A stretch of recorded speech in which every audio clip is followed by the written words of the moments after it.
अकबर ने सितंबर 1572 में महाराणा प्रताप के सामने संधि का प्रस्ताव देने के लिए अपने मीतभाषी दरबारी जलाल खां कोरची को मेवाड़ भेजा।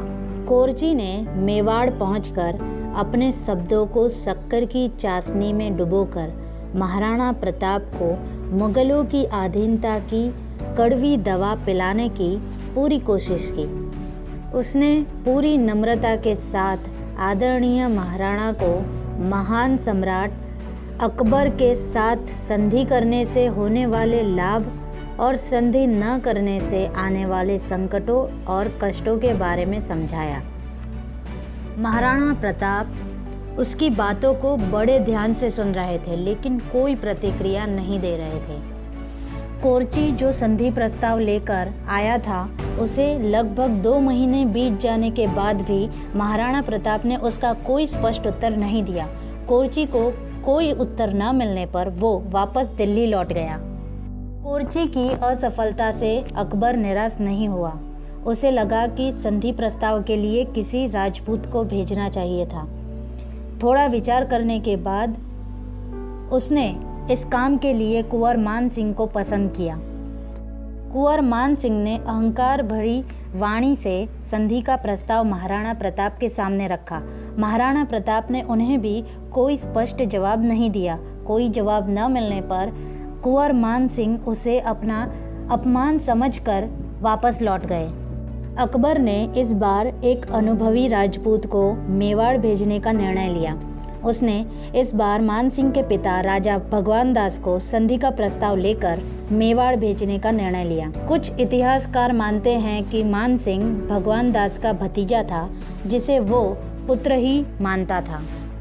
राजा भगवान दास भी असफल होकर वापस लौटे। महाराणा प्रताप ने उन्हें भी कोई स्पष्ट उत्तर नहीं दिया। राजा भगवान दास के लौटने के बाद अकबर ने एक और प्रयास किया। दिसंबर 1573 में अकबर ने राजा टोडरमल को संधि का प्रस्ताव लेकर मेवाड़ भेजा। इस संधि प्रस्ताव को महाराणा प्रताप ने नकार दिया।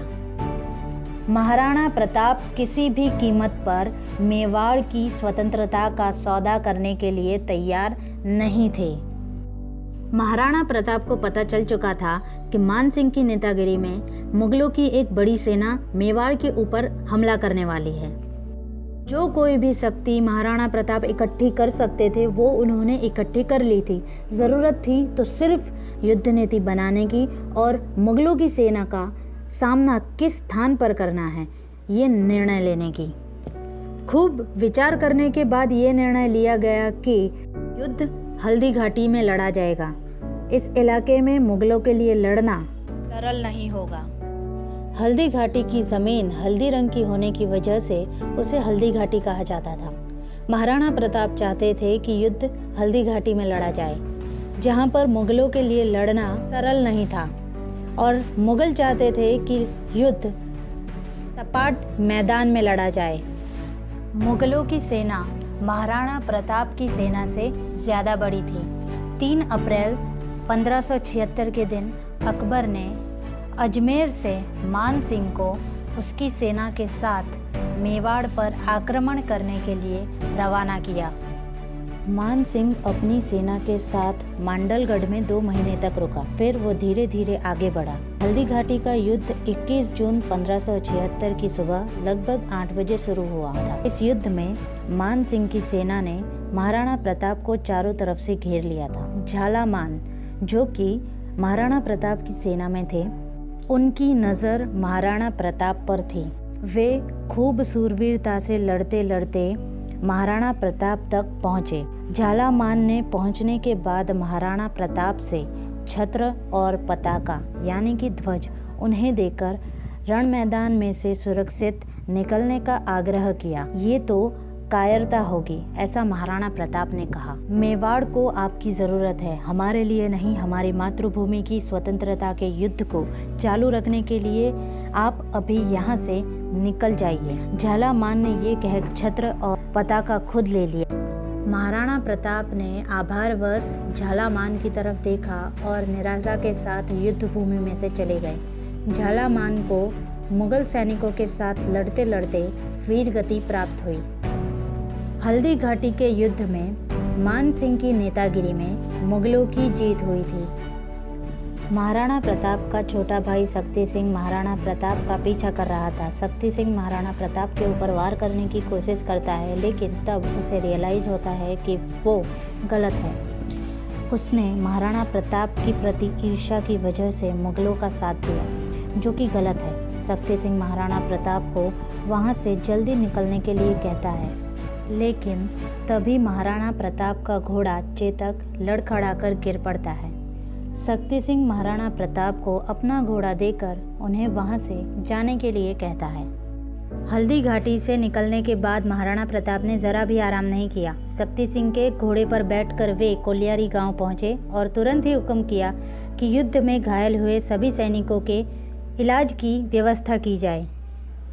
इसके बाद महाराणा प्रताप गोगुंदा पहुंचे। वहां उन्हें खबर मिली कि मान सिंह हल्दी घाटी से निकलकर गोगुंदा आ रहा है।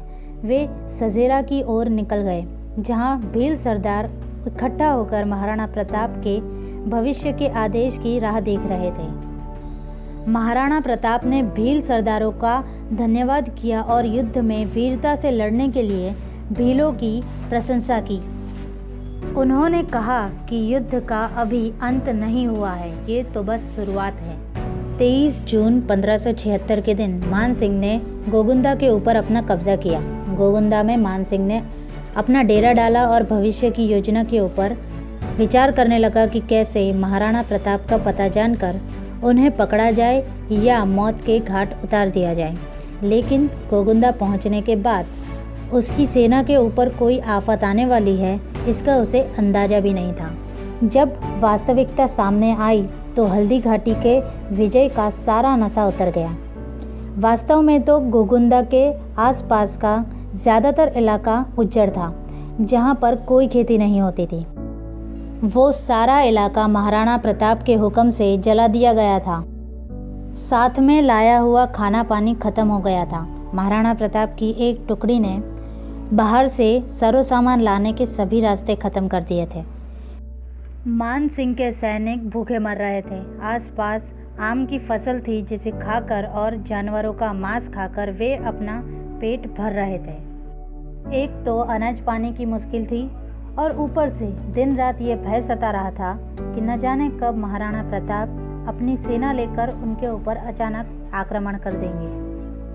एक सेनापति ने मान सिंह से कहा कि हमें किसी और जगह चले जाना चाहिए। मान सिंह को ये बात सही लगी। उसने तुरंत कूच करने का हुक्म किया। मान सिंह की एक एक हलचल की महाराणा प्रताप को पल पल खबर मिल रही थी। मान सिंह के गोगुंदा से चले जाने के बाद एक ही हमले में जुलाई 1576 में महाराणा प्रताप ने गोगुंदा पर अपना अधिकार कर लिया। मान सिंह की असफलता के बाद अकबर ने तुरंत ही उसे अजमेर वापस लौटने का हुक्म किया। उसने सोचा कि अब मुझे ही मेरी नेतागिरी में मेवाड़ पर आक्रमण करना होगा। अकबर अजमेर आया।